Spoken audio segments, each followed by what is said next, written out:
The message I received on Facebook last spring was pretty alarming. A woman sent a picture of a fledgling bird, a young robin, and said, "I found this baby. I already fed it some milk. What should I do now?" Already fed it some milk? I asked her if she was serious, and she said yes, and I didn't want to make her feel bad about what she had done. I told her that fledglings were actually like teenager birds and that their parents were out watching them. So even though they left the nest, the parents were still feeding them and knew where they were, and that she didn't need to bring birds like that inside the house unless she thought like a cat or dog was going to get them. Then I told her to call the nearest wildlife care center and let them know that she had fed the bird milk because birds don't drink milk. She messaged me probably 20 minutes later and told me that the bird had passed away. Have you ever came across a helpless looking animal and suddenly you felt helpless yourself? You didn't know how to help this animal. You didn't even know if it needed help. And you had no idea who to call for help. We're going to address those things in this special episode of Jumpstart Nature because our mission is to catalyze everyone and make a difference for the environment. And we've done that very well with our previous episodes. We've helped you bring in some native plants and to create wildlife-friendly environments in your spaces. And now we want to make sure that you're ready to deal with any possible injured or orphan wildlife you come across. We will have a more traditional Jumpstart Nature episode about this next spring, but we just want to make sure we get the information out there to you now. Since you've all been following us and you've been planting your native plants, we want to make sure you're ready. So in this episode, we're going to give you some basic information and some resources so you can help yourself when you need to help wildlife.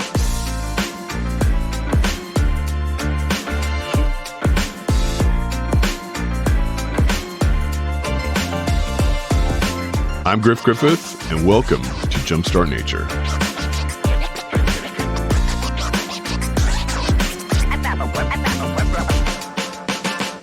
Hey, Griff, it's great to see you. And I'm curious, why did you want to talk about wildlife coexistence and wildlife encounters today?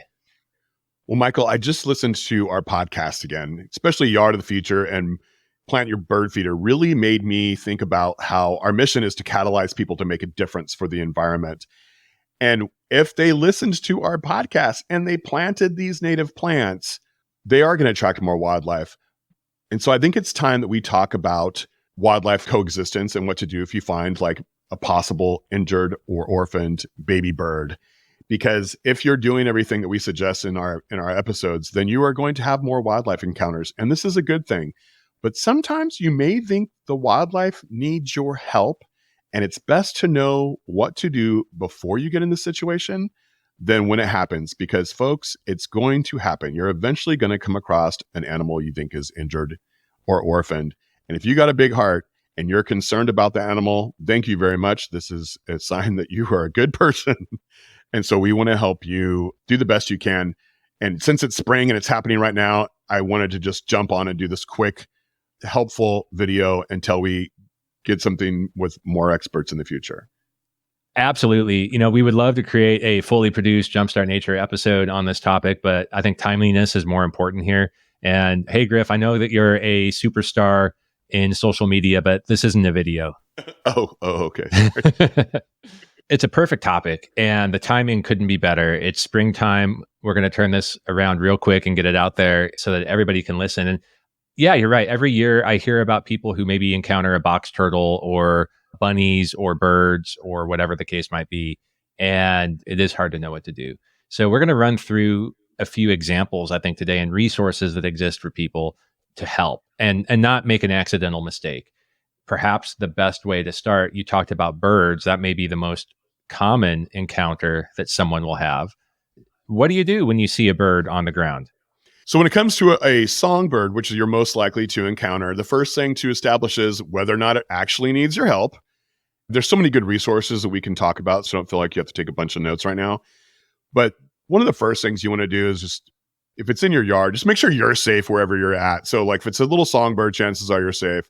If it's a raptor, there's going to be special instructions. So if you're not sure what to do and you're not sure about your safety, please contact your local wildlife care center and we'll tell you how to do that in this episode.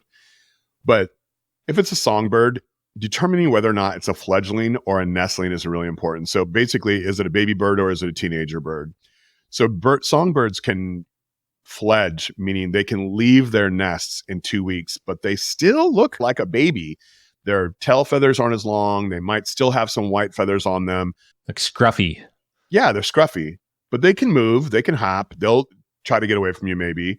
If you get them on your hand, they might grab your finger. So that's a fledgling, and their parents know where they're at. And so most of the time when you find a baby bird, they are going to be fledglings, and the best thing to do is to leave them all the way alone. The only time you wouldn't do that is if like you saw the parents were dead, or if a cat brought you that bird. Even if it doesn't have an injury, if the cat brought it to you, you're going to need to call a wildlife care center. But fledglings, they don't need your help most of the time, unless they're in danger. They're on the road or they're right in front of your cat or something. But most of the time, you can just leave those birds all the way alone. If it's can't get away from you, if it can't hop, if it doesn't have a lot of feathers or just has downy feathers, then it's a nestling. And chances are you are very close to the nest. And so if you find the nest, you can pick that baby bird up and you can stick it back in there. You can stick it back in the nest if you see it. Now, I've heard people say before, if you touch a baby bird, that the mother will abandon it or the parents will abandon it. Is there any truth to that? No, not with 90% of the birds. Maybe I've never heard of a bird rejecting its babies. Most birds don't have a sense of smell, and they rely so much on vision and hearing that smell's not a big part of a bird's trip, unless you're a turkey vulture or some of the seabirds. So you can pick up the bird and put it back in its nest, and its parents are going to keep. I mean, you could take that baby bird and rub it in some garlic pizza, and Hot pizza. Parents are still going to feed it. So don't worry about that. But you should definitely put the baby bird back in the nest if you can see the nest. Now, say like the nest blew out and it's all over the place in your yard and you have to run around and collect the nest back up and you're not sure how to get it back in the tree. You can stick that nest into like a strawberry container, you know, those green mesh containers, or you can stick it in a tub, like a butter dish tub. Just make sure you poke holes in it so the water drains out. And Michael, recently I made a video about what to do if you found a baby bird, and I put in some misinformation on accident. Uh-oh. So let's correct it then. What's the misinformation? Let's correct that.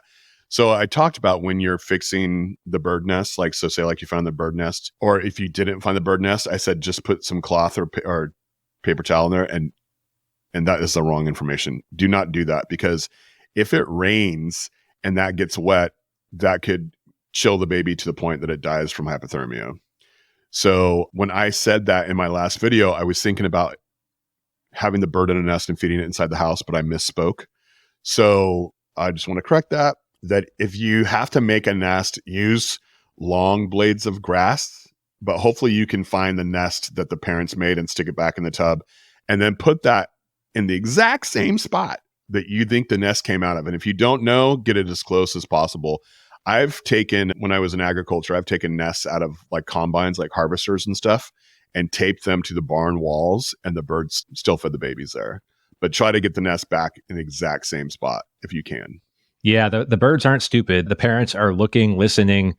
They know how to find their babies. They're concerned about their babies, if I can anthropomorphize a little bit. The other thing I want to throw out there real quick that I sometimes see as a mistake, if you're having to like put a nest back somewhere, is do not use synthetic things like dryer lint. Do not try to augment that nest with dryer lint. Same reasons. It can soak in water. It can change the whole temperature dynamic. There can be chemicals, small bits of plastic. So much of the fabric in our clothing these days is actually plastic, like nylon and polyester and things like that. So do not do that. You said like blades of grass and things like that.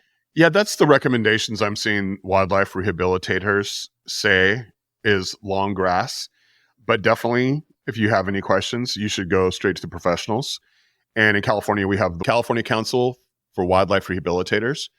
And we're going to get into more resources here in a minute that are really going to help you and save you some trouble. But let me just finish this, putting the bird nest back in place. If you do tape it back into place, just make sure the sticky bits aren't someplace where the parents are going to get them, because it doesn't take very much sticky bits to kill a bird. Just be careful with that as well. And you're right. There's some great resources that will all be linked as well. And we'll have a web page with the show notes and all of these links. Flowcharts too. I think that some of the flowcharts are really helpful because it's like a bunch of if-then questions, like I encountered a bird, and then it will ask you a question. What does it look like? Or what's the circumstance? And it guides you through this process. And I want to just point out, if possible, and you aren't sure what to do, you contact the rehabilitator before you intervene in any way. Is that accurate? If you're not sure, yeah, if hopefully they're available. Wildlife rehabilitation centers are often ran by volunteers, and sometimes there's only one or two there, and they're out in the back cleaning cages. And so they might not be able to pick up the phone, or they might not have their phone on them because they're dealing with water or whatever. So knowing about some of the online resources might also help. So let's get into that. So Animal Help Now, thank goodness for them, because when I first started working at a wildlife care center, I was 12 years old. So this is in the early 80s. And it was amazing how much we didn't know back then. We're like, we know so much more now about wildlife rehabilitation. But back then it was very hard for the public to find information. And it was even hard for the rehabilitators to find information. And I remember some of the calls we went on were ridiculous. Like one time we went to this woman called frantically about a duck with a bloody head at the pond. And we went out there, and it was a Muscovy duck, which actually has like its skin showing, its red skin showing. So like there was a lot of alarmist calls that took a lot of time, and there was tons and tons of baby birds brought in. And when I was 12 and I started in the spring, mostly what I did was feed baby birds in clean cages. And a lot of those birds were bird napped. And so that's why one of the first things we talked about in this episode was like how to determine if it needs you to rescue it or not, because most of the time they don't need you to rescue them. But Animal Help Now is like a dream come true. You can download the free app to your phone, and when you bring it up, it will say, do you have a wildlife emergency or conflict, or do you want to see the resources? And if you have a wildlife emergency, you can click on that and it will tell you what the nearest wildlife care center is. And that's very helpful. And the resources page is remarkable. Yeah, Griff, I've browsed through the website and the app a little bit, and I think it's great to spend a little bit of time looking at the app and or the website, depending on how you're going to use it in advance. You might have to click around a little bit and find detailed resources, but both will give the same functionality, just in different ways. And you can find local rehabilitators. You can also find flowcharts. They have links for things like, what do you do if you find a squirrel? What do you do if you find a reptile, a bird, different kinds of birds, raptors, which, as you said before, require a different flowchart, basically. Excellent resource. Yeah. And thank goodness, because if you're my age, you've been in this field for a while, you understand like this is a gold mine of information. So thank you very much, Animal Help Now. And there's a lot of other good resources in the age of internet. You can find a lot of stuff, but make sure that it's a licensed wildlife rehabilitator that you're getting your information from, because there is a lot of misinformation. Like I said, even I misspoke in a recent video. So you want to double check things and do it right. And since we're talking about wildlife, helping wildlife on an individual basis, it's really interesting in conservation how there's like wildlife biologists who think in populations. So they think in overall populations and stuff. And then a lot of your wildlife rehabilitators are thinking about individual animals. And so it's this interesting thing, because when we talk about yard of the future and those kinds of things, we're often mentioning like migratory pit stops or pollinator pit stops and things like that, dealing with populations and migrations. And the wildlife rehab crowd is often people who are concerned about the individual animal, and they are helping individual animals a lot of times out of their own pocket. So wildlife care centers are almost always broke. Okay. And a lot of the food and medicines and bandages are bought with the volunteers' own money. So if you are concerned about individual animals and you want to make sure the baby birds are getting fed, you want to make sure you have a place to take that squirrel that was hit by a car, it's very, very important to donate to wildlife care centers and or volunteer. And if you have a special skill, like you're really good at website creation or something like that, you might want to help them, because wildlife care centers aren't funded. I remember the first time when I was 12 years old and we went on a call, I couldn't believe that we didn't have an ambulance. I thought we'd have like a little wildlife ambulance or something, but there was nothing like that. It was volunteers' car. It was their gas money. It was their everything. Yes. So please keep that in mind if you're concerned about individual wildlife and getting them help. And I guess that's another reinforcement of the idea that this time of year, wildlife care centers are often overrun with, as you said, like birds that have been bird napped, essentially. People are trying to do the right thing. Like you feel like you're doing the right thing. But if it's a fledgling, it very often doesn't need to be taken to a rehabilitator. And that increases the workload. If you see an animal that looks like it needs help, like a baby animal, just stop for a minute and tell yourself that you're a good person, that you care. Like, it's really awesome that you're concerned about this animal. And then tell yourself that 95% of the time, it does not need your help. Maybe even higher. It'd be interesting to see what some of the animal help now people would say the percentage is. But most of the time, like the deer the baby fawn you see by itself, unless you see the mom dead right next to it or dead on the road right next to it, it probably doesn't need your help. There are little signs like droopy ears and things like that. If you're really curious, you can look up. But most of the time, wildlife doesn't need your help. And when we intervene, a lot of time, that's when it gets complicated. So there are wildlife centers for fawns and stuff, but a lot of times once you take a fawn away from its mother, that animal's doomed. There's not very many places that take deer fawns, especially back east where there's like a deer overpopulation. So once you take that baby, you might be dooming it. And if you raise these wild animals, it could have a terrible effect. One of the best books I ever read about wildlife rehabilitation is called Touching Wings, Touching Wild. And it is an excellent story of a wildlife. It's very well written. And even if you're not interested in wildlife rehabilitation, it's still a great read because she's just a great writer. But she did all these things wrong, and she talks about her mistakes. And one of the things that she did wrong was she raised a male fawn. And when it got older, because she had bottle fed it and pet it, and like it saw her and saw the human mother, when it came time to mate, this buck went into town in Fort Bragg and tried to mate with a teenage girl. And she saw that as being attacked. And they ended up shooting this deer in front of everybody in downtown Fort Bragg because it was habituated or imprinted on a human. And one of my earliest memories in the Wildlife Care Center, in Suisun Wildlife Care Center, when we were just starting and we were in this dilapidated house, there was this mean raccoon named Smiley, and it lived in this chain link cage. And it would, as soon as it saw me, it would pace back and forth going like just terrible, vicious sounds, right? And the only way that I could bring it food and water was to have another volunteer spray it into its little box, its doghouse, so that I could run in and change the food and water and then run back out. This is the 80s. They would never let a kid do that. 2023, 2024. I mean, but it was a hand-raised raccoon, someone's pet raccoon. They loved it. They didn't abuse it or anything. It just turned mean. You never know how like pet wildlife is going to turn out. And it's wonderful that people want to raise little baby wildlife. They have a big heart and stuff like that, but it almost never goes well for the animal. And so the best thing to do almost every time is to leave the animal alone. So along those lines and along the theme of mistakes made, I remember when I was a kid, we found a little nest. I think it's eastern cottontail rabbits for where I lived. And there were a bunch of little baby bunnies in there, and they looked so helpless and defenseless. And the nest was basically just a little depression in the backyard, and they were all huddled together, seemingly out in the open. And it looked to me and to my parents and the neighbors, it looked super scary. Like, what's going on here? And one of the things that I've learned in recent years is that for a lot of different rabbit species, the mothers will only feed their young at dawn and dusk, and they're not going to be on the nest the rest of the day. They're relying on like a cryptic nest, even though it looks like it's out in the open. They're trying to blend in.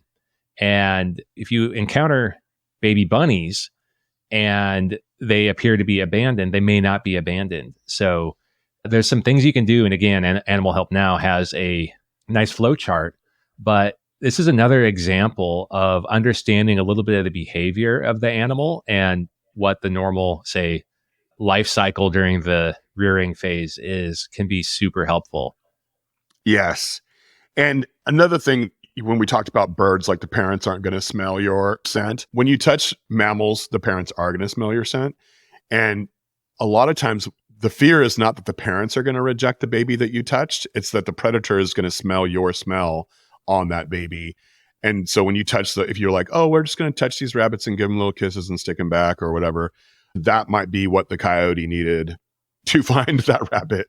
So you really want to leave things alone. I've seen with the rabbits in the lawn, I've seen someone put like a laundry basket over it with a little hole for the mom. So there's things you can do if you have cats or dogs and you want to protect them, but make sure that you contact your wildlife care center, your local wildlife care center, if you have more questions about that. Right. I mean, a creative thing you could do if you say you have a pet dog, maybe you keep the dog away for, a week or two or however long it takes.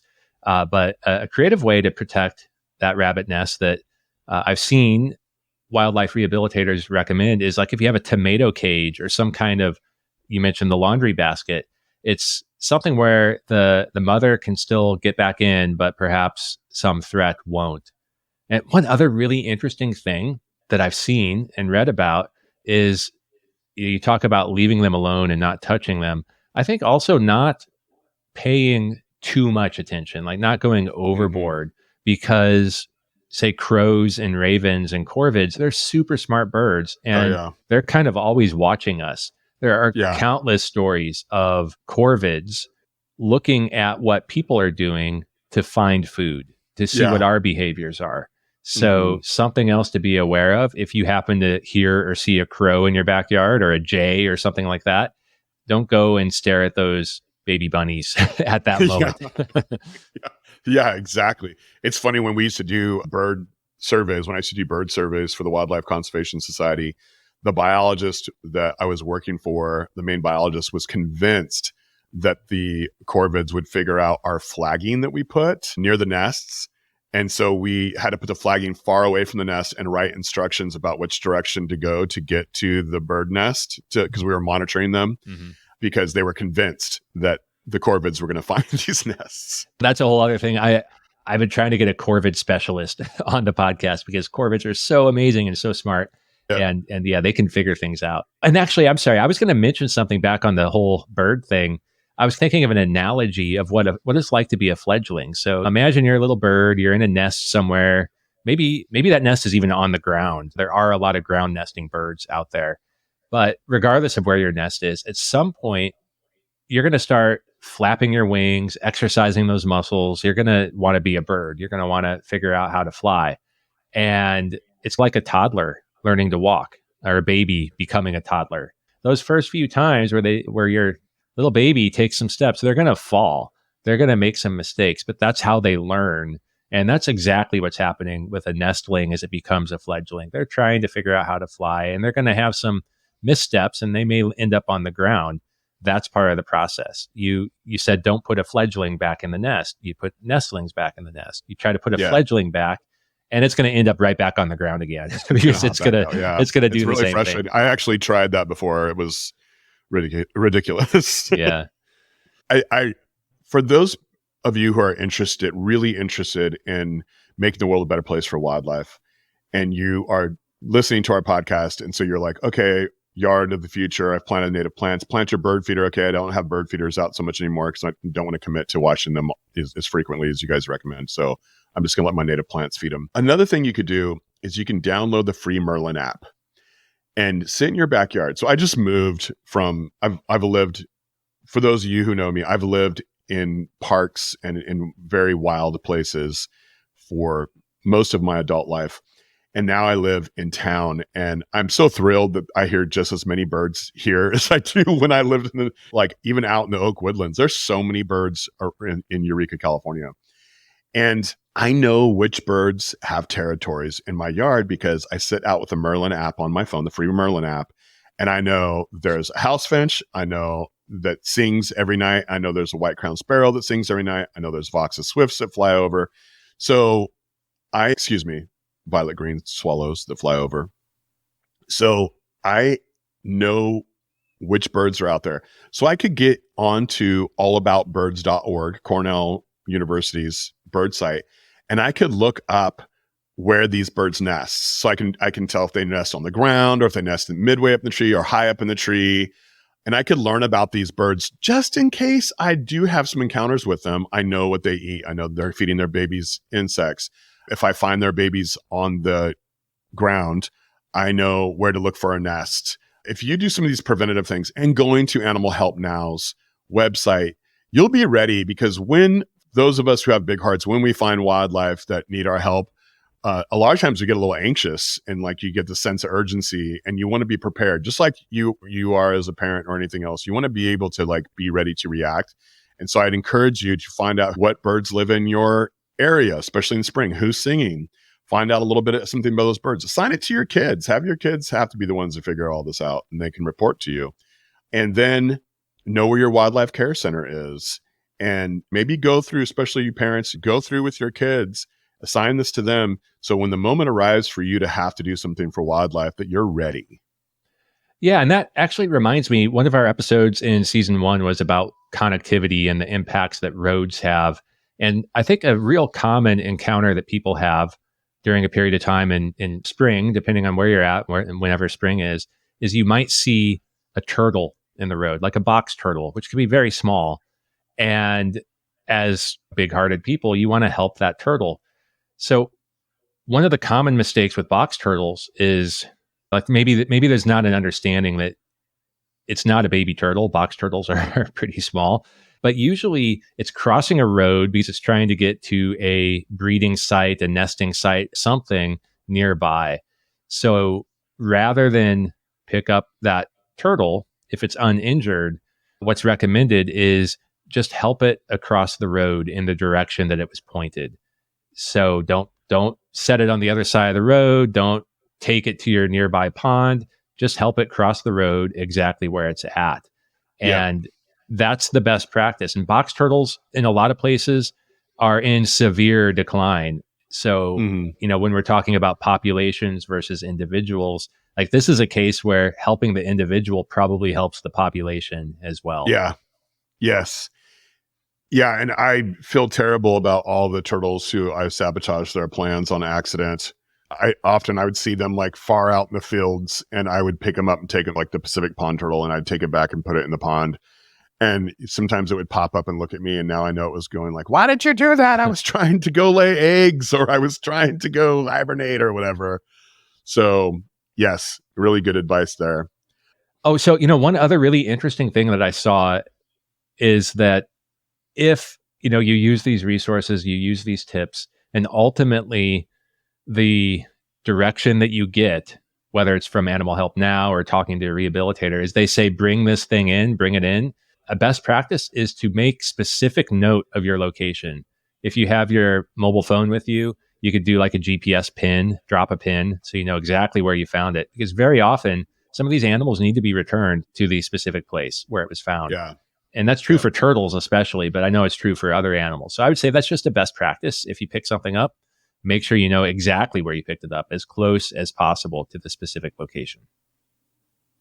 Yes. Well, we're just touching on the tip of the iceberg when it comes to what to do when you encounter an animal, when you see an animal on the road in your backyard. I think this is good information, though, Griff. I appreciate you bringing this topic to the forefront, because now's the time. We're going to be seeing lots of animal encounters over the next few weeks. Yes. We talked about wildlife biologists focusing on populations, but I feel like you made a really good point, Michael. With a lot of our species now, saving one individual can make a big difference for the population, especially when it comes to some of our herpetofauna, some of our amphibians and reptiles and stuff. So folks, these are not wasted efforts. So we really appreciate you wanting to attract more wildlife into your spaces and wanting to help them. And again, please check out these resources before you need them, and then talk to people about what you learned, because there is a lot of misinformation out there about what to do when you find wildlife. So we appreciate you helping us get everybody on the same level so that we can move forward as better stewards and keep some of our wildlife here for our great grandchildren to enjoy. Yeah. And one more thing, we would love to do a more in-depth, say, traditional Jumpstart Nature podcast episode on these sorts of issues for next year. So if you have ideas, or maybe you're an expert, maybe you have a story you'd like to tell, reach out to us. You can find us at podcast@jumpstartnature.com and let us know what you're thinking, what you would like to get out there in the public, and perhaps you can be part of our episode next year. All right, Griff, thank you so much for the idea, taking the time today, sharing your tips, and I hope this has been useful. Hey, it's Michael again. If you want to contact us, we have an exciting new feature. There's now a direct link in our show notes that allows you to text us. So give it a try. If you want to tell us about what you think of an episode, an idea that you have, maybe a topic you'd like to hear in the future, maybe even you think you'd make for a great guest, let us know. I'd love to hear from you. And also, we do have additional traditional Jumpstart Nature episodes in the works. And as you might guess, they are a little bit complicated and complex to put together. So there are several half-finished episodes where we're waiting for some additional interviews and a few other things to fall into place before we'll release them. So going forward, I don't think we're going to release seasons of episodes. Instead, we're going to try to release episodes on a fairly regular basis when they're ready, and ideally when it's most pertinent for you. Thank you so much for being a listener, and we hope to hear from you.